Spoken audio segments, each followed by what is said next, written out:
So I'm joined by Moth. Moth is a phenomenal performer, writer, persona creator, musician, everything that you can think of creatively. Oh, and also a really good visual artist. Can't forget that. So I first started interacting with you. You were working with Focus Magazine, and you had just started the writing section, fiction writing or in poetry.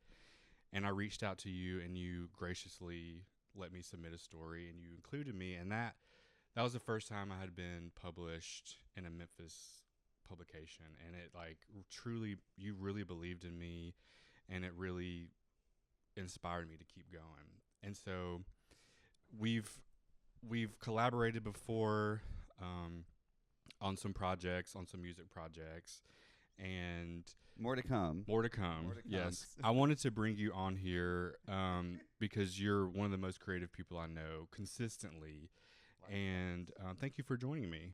Yeah. Thank you. Oh, honey, like, thank you for being available at 9 o'clock in the morning. I would move mountains to have you on this show. So Oh, you're sweet. I'm gonna Yes. ask everybody to move mountains because Yeah. I want to replace RuPaul. yes, I could definitely see you. I mean, you have the Rainbow Rumble, which is like that's kind of your own competition reality show. Um, Talk a little bit about Rainbow Rumble. What what made you want to start that? How did that come about? Plug. Rainbow Rumble Season 5 begins in May at our new home at Hightone. You can join me tomorrow night, February 2nd, at the Hightone for our birthday fundraiser, the Blue Angel Ball. Love I don't know if this will come out. Does this go direct to consumer? No, it'll come out not next week, but the next. Never mind. So, thank you so much for attending the Blue Angel Ball. We raised so much money from Rainbow Rumble. And you know what? All the girls and boys and all the drag royals made a sweet little coin, too. Thank you for all the tips, boo-boos. We'll have Tip your another drag lovely- queens. Tip them all. Tip every drag royal because we're broke. Yes. And starving. So And hungry. mean. 1 second away from having a mental breakdown. Biting your face off. Yeah. So what about how did Rainbow Rumble get started? On a napkin. It was 2020. I wanted to kill myself, and I loved my day job. I had the best fucking day job in the world, and an incredible boss and mentor. But it was. I've been doing the same thing for 6 years, and I just wrote about this some last night. I you know, I got to a point in my life where I was just like, I'm gonna be pigeonholed as like Amelia Bedelia, like Barney the dinosaur, fucking Mr. Rogers bullshit. And I am so proud of everything that I got to do as an educator, but my God, it's exhausting. And in the world today, like I just, I want to be Cher. Like I have legs. I need the world to see them. So in 2020, I was like, I just don't want to be a teacher right now. I'm just tired. I saw all the bullshit storm coming from a mile away. Nobody believed me because nobody ever does. And I was like, y'all, it's going to be really hard for the LGBT, for the alphabet people. It's going to get really weird and mean and ugly. And it did. And I still couldn't avoid the financial ruin that came with it. But at least like I was culturally impactful, and I made myself available to be culturally impactful. So in 2020, I left my full-time job, and I decided to just cook up a program everywhere that I had a foothold in. So I made it my goal to have a program in each venue that I had an opportunity in. So I quit that March, and then I quit March of 2021. I stayed for a year, and then sorry, buffering. It happens even with disability. Yeah. Shelda and I had an opportunity at Black Lodge because we had helped Lisa produce Queer as Fuck there. Mm-hmm. And, we were still pretty raw after Lisa's death in 2020. So we didn't feel like we could pick up the reins on Queer as Fuck and return that project by ourselves just yet. Maybe in the future. That may be something Shelda and all of us, like Lisa's family, return to one day. But we just started. We were like, "What's everybody need? What would make everybody excited? Like, what would make it drag feel more like Beyblade? like Beyblade. you know." So, and y'all, we got some good Beyblades. We Uh-huh. got some good. I was talking to Vivica Vanity on Facebook last night. I was like, "We're gonna turn you into a Beyblade that's gonna kill." Yes. I was a Beyblade kid. Me too, darling. I had my hunter green Drasil Oh. Beyblade defense. Oh, shit. Love it. You know, had the Yeah. magnetic ball in the bottom. You know, Not the magnetic ball. yeah, darling. You were magnetic ready. ball. I was You're ready. always, like, had my ahead of bit your- beast together. Yes. You so I did. Did I answer your question? You I'll did. lose points at the pageant for that. you did. It was good. So what is it like taking the leap and going full force with your art? I know that's something that can create a lot of fear in people. It creates a lot of fear in me. My goal eventually is to be a full-time artist, and I look to people like you who do it. What made you take that leap? I'm really bad at working for other people. In working situations, I've been called an angel, a real pleasure. I always had a note sent home that said he's a real pleasure to have in the classroom. But my God, sometimes he just goes sideways.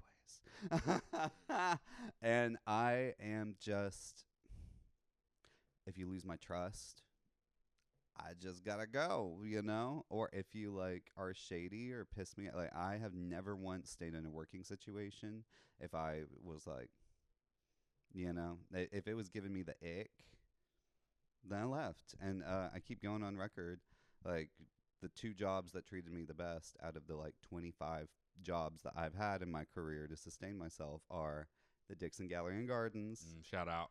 Shout out to the Dixon. Listen, they treated all me and every queer that's been through there in the past 15 years, 20 years has been treated beautifully by the Dixon. And I will, you know, I The will lay Dixon's down my and happy die. place. Same. That was Yeah. the first place I ever felt home in Memphis. And I Mhm. still do. When I need to get grounded and like see my family, like I go back and visit everybody at the Dixon and spend time with, you know, the portrait of Judith of holding the head of Halifairnace, Yes. which is hanging in a stairwell. It's easy to miss, but that's probably my favorite painting in the whole place because I don't know, it's inspirational. Yeah.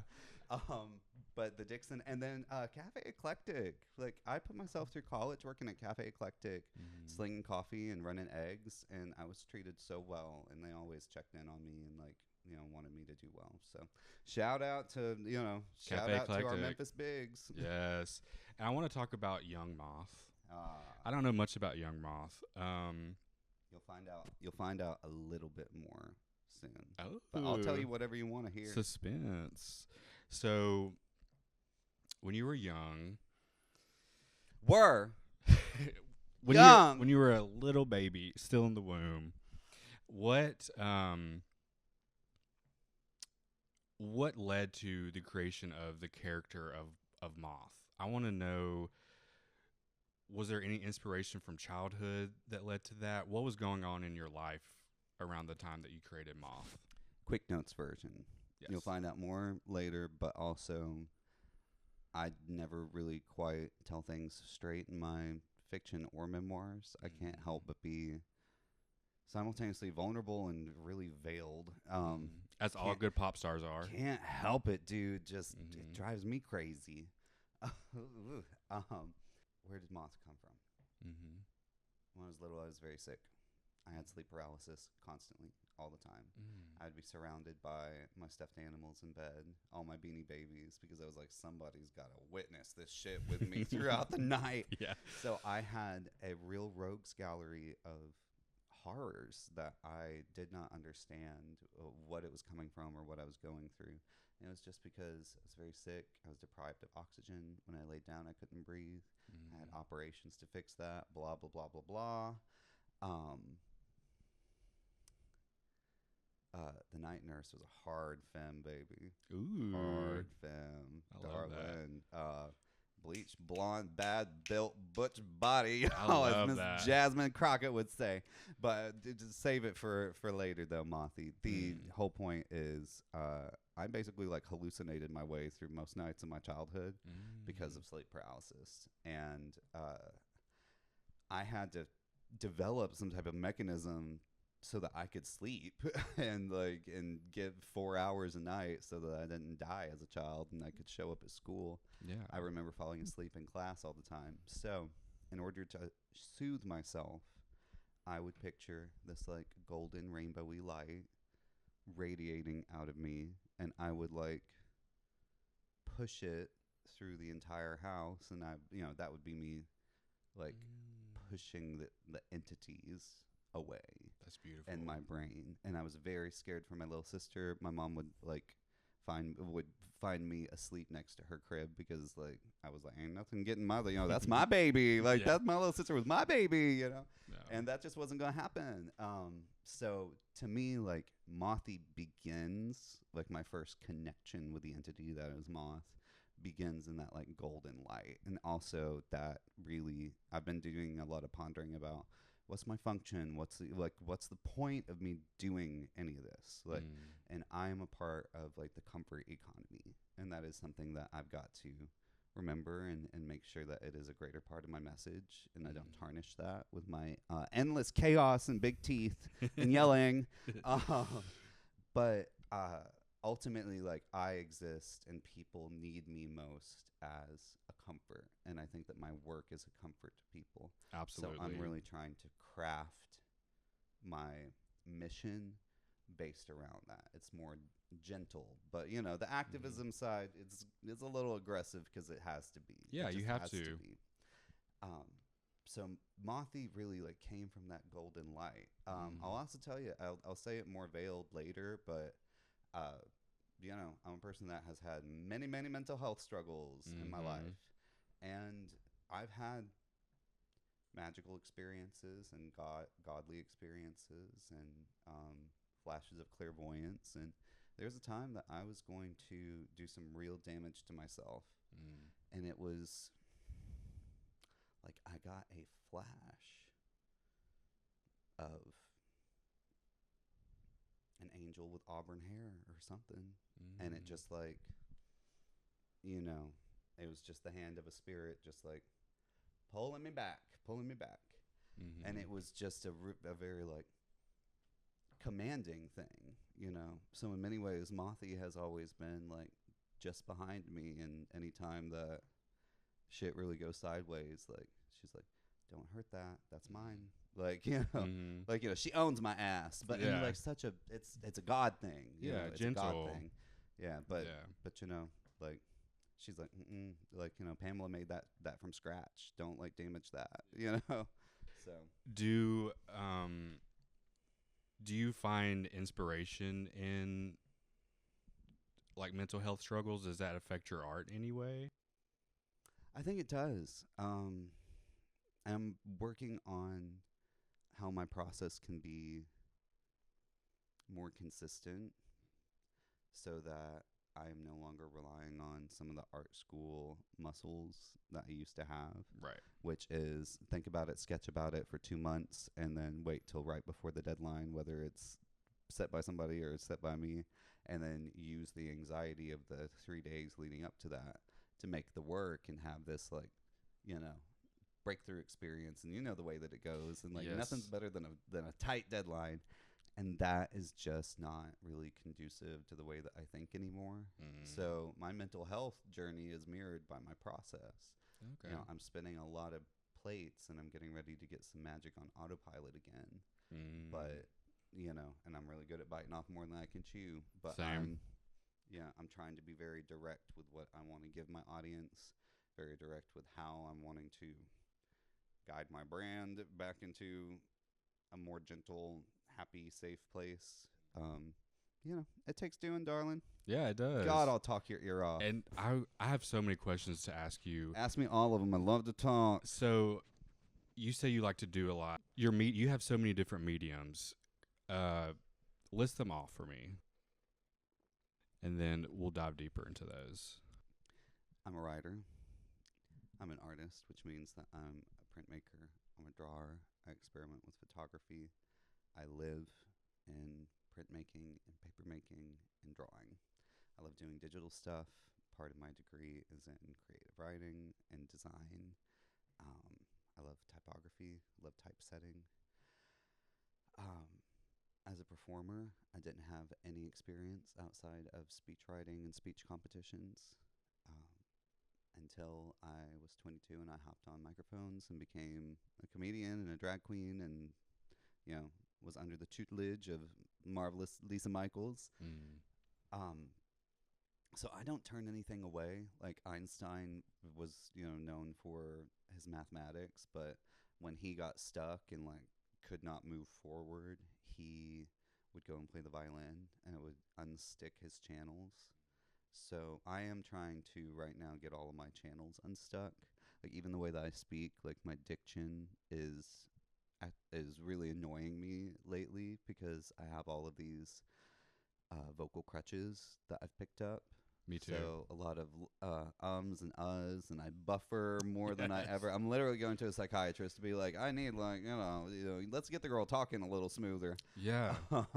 But and the word all these crutches that I learned to take care of speech class. I think that I'm a little bit rusty on the side of new media.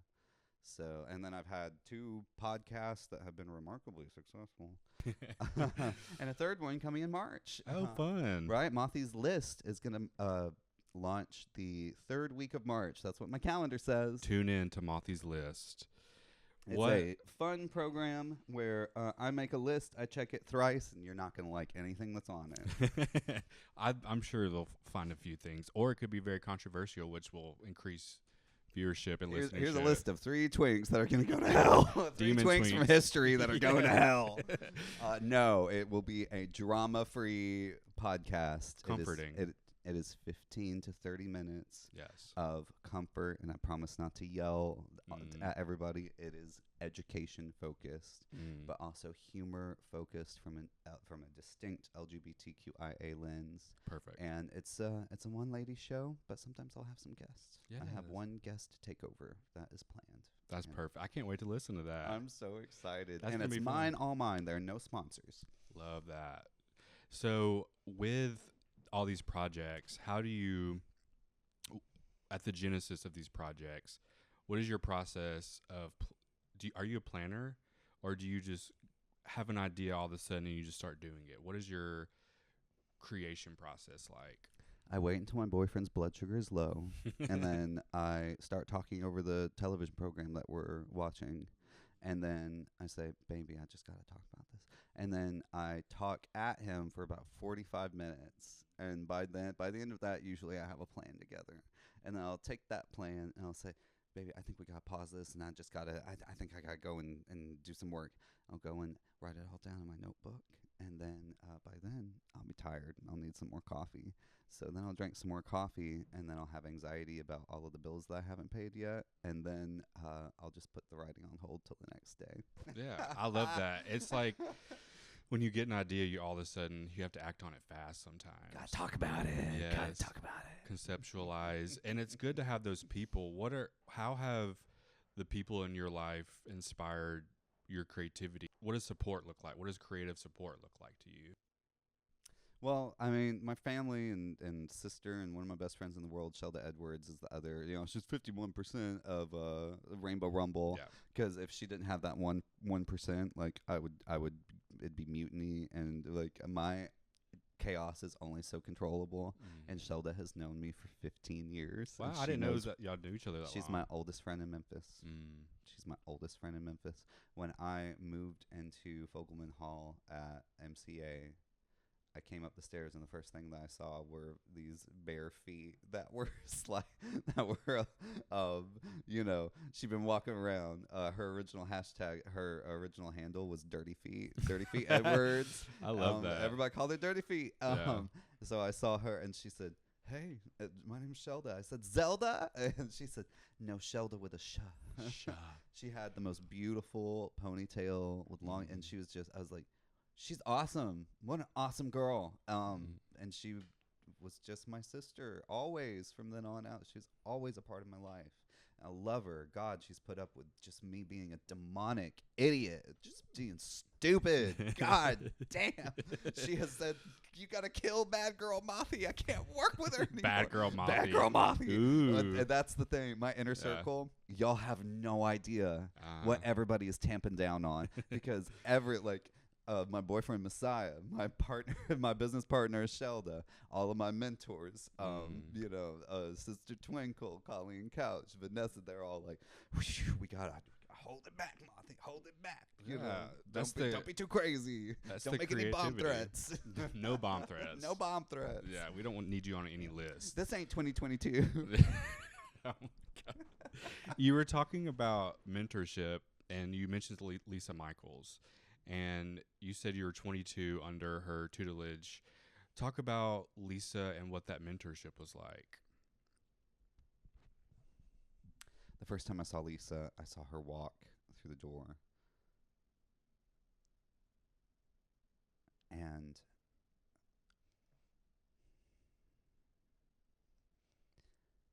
I have not had the feeling in my life, really, where I saw somebody and it was like, I have to become their best friend.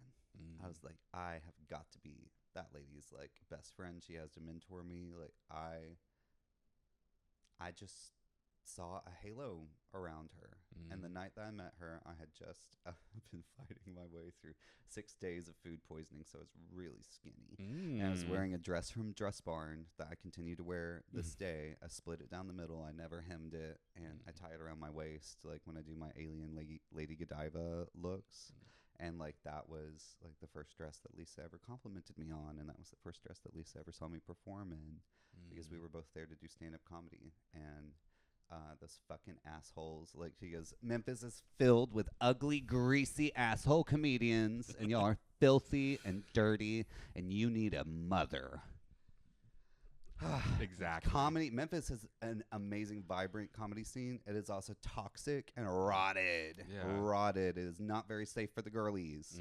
And folks are doing things about it. There are some better comedy nights and situations happening that I'm proud of in the city. Good. I started comedy at the P&H, and the P&H was an awesome crowd because it took all types. It was a very warm crowd. They were receptive, but there were rough characters. So, it was a wonderful way to percolate my style of sort of aggressive, queer comedy that has this like gentle, pseudo-religious, kind of serious religious, but not really, but maybe. Yeah. Jesus is king. Air that my comedy had. And the first night, Lisa and I sat across the table from each other, and we chatted. We had a beer. She didn't do her set that night. They put us at the very end. We sat through like 17 sets of the worst comedy you've ever our jokes about like getting R-worded by ghosts and like blowjobs and dick jokes, and it was all dudes that couldn't deliver a punchline out of their way out of a paper bag. Just the most unlikable people you've ever met in your life. God, and the ugliest people ever. Motherless. Yeah. And I got up and did my little set, and and Lisa got up and she just screamed at them. She said, she got up and she said, I don't want to get up here and hear any fucking jokes about fucking rape. And she like laid into them. Like I've never seen anybody with a microphone just like whoosh, blood on the dance floor. And that was what was so amazing about Lisa, because she saw the way that every woman and queer person in that building cringed through that entire night. And she said, they'll come and hear my jokes later. Yeah. Lisa said, we're going to have to set the temperature right in here. And I'll guarantee you, those motherfuckers will never forget it. Because she spent 7 minutes in heaven. But, like, she spent 7 minutes, like, fixing some people's lives in there. Yeah. And that was what was so epic about her. Because I was like, she was working on her set all night, And she's like, nah, actually, there's other things to say. So, like, she set such a high benchmark for me. Yeah. And everybody around her. So yeah, Lisa motherfucking Michaels. Yeah. So there's some Lisa and Mothie, because you were talking about that comforting and that also mixed with that aggressive activism. What else goes into Mothie? You've talked to me a little bit about the Mothie lore, and without revealing too much, because I know there's big things coming with that. Tell me a little bit about the character and these worlds you've created, because it's so fascinating to me. After I get through my birthday weekend and we get through the show, Mm-hmm. I am working to get my Patreon set up, which Yes. will be a portal that you can access 2 projects through right now. Yes. And the first one is a huge set of literature that I plan to drip feed y'all for the next 5 years, probably. For the next 3 to 5 years. It's a lot. It's over 300,000 words. Amazing. So That just gives me chills, just like thinking about a little all the bit work. at a time. Yes. Little bit at a time. Yes. That will be accessible in some part in February, and I'm looking at probably 3 tiers. First one gets you through the door, gets you whatever, gets you the lit, gets you the podcast. Yeah. Second one is stuff comes out a little bit earlier, Mm-hmm. and you get a little bit more backstage access. And then the third one, you get a midsummer care package from your Mothie every year. So Really? and nothing's over $35. So She's accessible. It is accessible, Yeah. and this is about building a long-term relationship for these two pieces of media that I really care about, that I haven't been able to find the home for, and something that makes sense. So the literature, it's all one series for right now. There will be other things. There will be some stuff that is more from John and outside of the Mothie universe as extras. But right now we're really focusing on all the Mothie characters. Yeah. So the first part that will be coming out later this month is called -3 Wind, and I'm about on the 7th or 8th draft of it at this point. Wow. It's a memoir with poetry. It is very revealing. It is about 50 pages. Yeah. And it's really something. It's something very close to the flesh and as vulnerable and as honest as I can get with everybody. And that is just for free. That will just be for free. That is there, accessible. Whoever wants it can get it once everything's up. But then behind the paywall will be an epic, amazing poem that is a mirror to that, an epic poem. So a long, giant, verbose poem that tells a story. So don't worry, you won't be reading couplets for 45 pages. Yeah. But you get John with -3 Wind, and then with -2 Flower, you get Moth Moth Moth. So we start, and very intentionally starting on planet Earth, my feet on the ground in reality. And then the next piece, the next movement in this series is talking about Moth Moth Moth. What did I used to spit out at people at the bar when I was first starting drag to entertain and fascinate? Hey, well, I'm Moth Moth Moth. I'm a giant insect clown witch from the planet Farina. I'm a magical librarian, baby. Just bullshit. Just fucking bullshit that I made up just to make people laugh. But I went home and cooked that in my brain for years, and I was like, that kind of are a lot of unanswered questions. And it all became, like a religion or like God too. It became the lens that I think I see everything through now. So having this duality, these 2 first pieces, gives you such a wonderful introduction to the character and the viewpoint that I'm trying to craft here. We've got something that's very Joan Didion and very sparse, and we have something that's more like Ovid's Metamorphosis, and it's very flowery, like intentionally super flowery, forget-me-not flowers to be incredibly clear. And then the third part, which will remain unnamed right now, is more like Xena, Princess Warrior, Game of Thrones territory. And will be very fascinating, but I don't want to chum the waters too much right now, because it's really fun. That's really fun. Everything after that is much more fun and fantastical. Yeah. But the first 2 parts are really pillars that are more inspired by classical literature, which is something I study and I train in. So I'm trying to show everybody through my method and through the techniques that I'm trying to use and show you through the writing, that I do have this real academic, highfalutin, erudite side that I care about.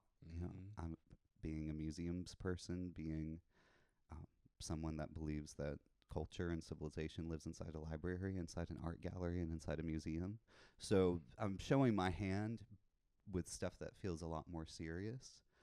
But as soon as we get the foundation built to that, later on this summer, we will get to have so much fun together. Yes. We will get to have so much fun together. And that I can't promise. That I'm is so excited. That is very exciting. It's the word that kept popping in my head was genius. The way you're showing yourself, but also showing the side of this character you've created.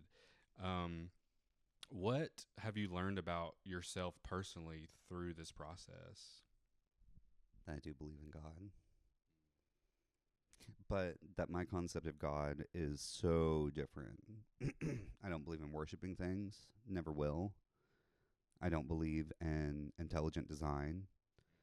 A concept that you'll see me explore through all of my work from this point forward is this concept of wind and God's wind, and there being a sense of, God is not this like man with a beard that's at a computer programming the universe. I don't think that God can care. I don't think that God is a thing like that.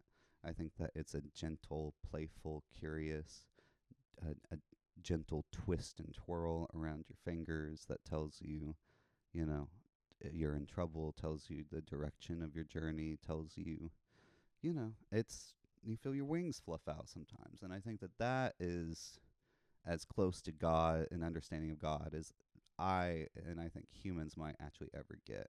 And I think that to say that you have any, that you speak for God, or that, you have any inclination towards being able to give anybody any surefire answers about spirituality, that person should not be trusted. They're trying to trick you, and they're trying to sell you something. Yep. Nobody speaks for God. I don't believe in worshiping things. I think all that sounds really demonic, Scary. actually, and controlling and fascist. So through this literature, I have healed my relationship with God, and I feel that that has been something that has helped me be much more well.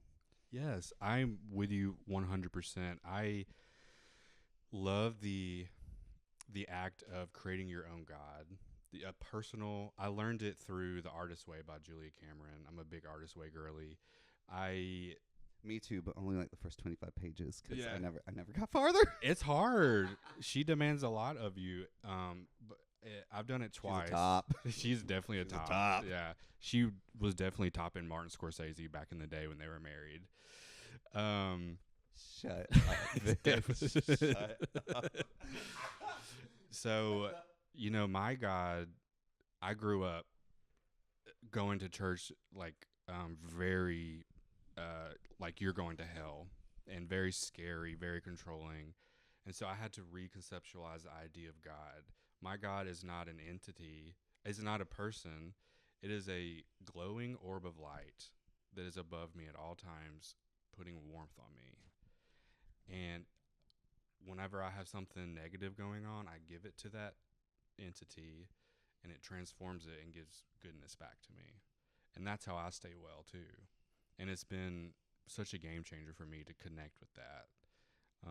So I'm glad that you have that similar mode of God. It's very important to my creativity to ask it for creative energy too, and just know that it'll transform it into something good.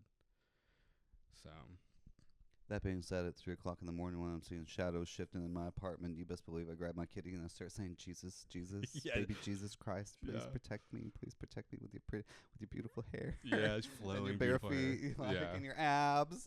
Yeah.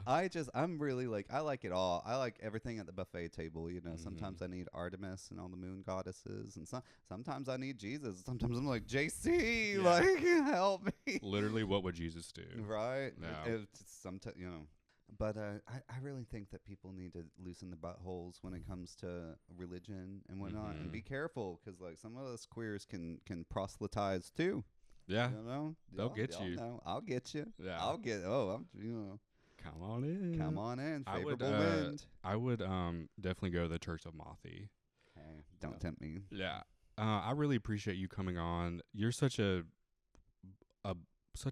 golden light, you know, like you said, when you were creating Mothie or when you were finding Mothie, and I really can't wait to see what you do. I know you have plans beyond plans, and you're gonna It stresses me out. but But you're like you said, you're directing your action and you're being more intentional, and you're gonna fucking blow everybody away, and Mothie is gonna be its own entity, and I can't wait. So thank you for joining me, and Zippy says thank you too. oh, thank you, Zach and Zippy. And I tell people a lot these days, baby, I ain't trying to be RuPaul. I'm trying to be Mickey Mouse. Yes, Trying to be Mickey Mouse, motherfucker. Yeah, I love that. Hey, I appreciate you so much, and thank you for being an inspiration to me. You are a relentless creator as well. You wake up in the morning, you make plans, and I'm so proud to see you spinning every plate that you possibly can. So just know that you yourself makes me feel so much less alone, so much less insane. And as a writer, as a person in new media, as one of my musical collaborators, Yes. I really thank you, and I think you hung the moon. Well, So thank you. thank you for having me for your wonderful new podcast. Is this going to be episode 2 or 3? It's gonna be episode 3. Oh, yes. Yeah. I didn't want to pry, but I was really hoping. Yeah, it's gonna be episode 3. They'll come out on Wednesdays. Awesome. Well, I'll Yeah. see y'all on Wednesday. Yeah. Thanks for everything. Hope you tip me at my show. Yes. If you don't, I'll remember. Where can people find you? You can find me everywhere at Magical Miss Mothie. And if you want to see me shirtless, you can find me at Throat Cut John. There you go. They're really good shirtless pics. Well, thanks. Hey, thanks, darling. I really appreciate you. Yes. Bye, everybody. Bye. Jesus is king. Oh my gosh, she's so cute though.